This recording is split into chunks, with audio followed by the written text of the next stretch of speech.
হয়, বছৰটোৰ সকলোতকৈ শক্তিশালী দিন। বিশ্ব ব্ৰহ্মাণ্ডত এটা এনাৰ্জেটিকেল শিফ্ট হ'বলৈ গৈ আছে। লগতে হ'ল আজি ফ্লাৱাৰ মুন। যদি আপুনি মেনিফেষ্টেশ্যন কৰিবলৈ বিচাৰে, যিকোনো ধৰণৰ মেনিফেষ্টেশ্যন আজি কৰিব পাৰে। পানী চাৰ্জ কৰি খাব পাৰে, লগতে চন্দ্ৰ দেৱতাক এবাৰ দৰ্শন কৰি তেওঁক আপোনাৰ মনৰ কথা কওক। প্ৰাৰ্থনা কৰক, মেডিটেশ্যন কৰিবলৈ নাপাহৰিব। চ' মই আজি মোৰ কাৰ্ড চাৰ্জ কৰিছোঁ। মে' মাহত আপোনালোকৰ বাবে এনাৰ্জেটিকেল শিফ্টৰ কাৰণে কি নতুন হ'বলৈ গৈ আছে সেইখিনি চাবলৈ গৈ আছোঁ। গতিকে এনাৰ্জি ক্লেইম কৰিবলৈ ভিডিঅ'টো ডাবল টেপ কৰি লওক আৰু মোৰ এনাৰ্জিৰ লগত কানেক্ট হ'বৰ কাৰণে মোৰ পেজটোক ফ'ল' কৰি লওক। আপোনাৰ যদি ক্ৰিষ্টেল আছে, ক্ৰিষ্টেলো চাৰ্জ কৰি ল'ব।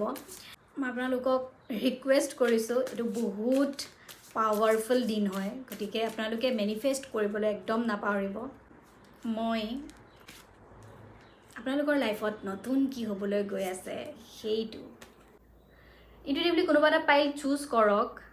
হয়, কৰিলেনে? ঠিক আছে, যদি কৰিলে তেনেহ'লে কমেণ্টত লিখি দিব। 24 ঘণ্টালৈ ৱেইট কৰক, পিন কমেণ্ট চেক কৰিব।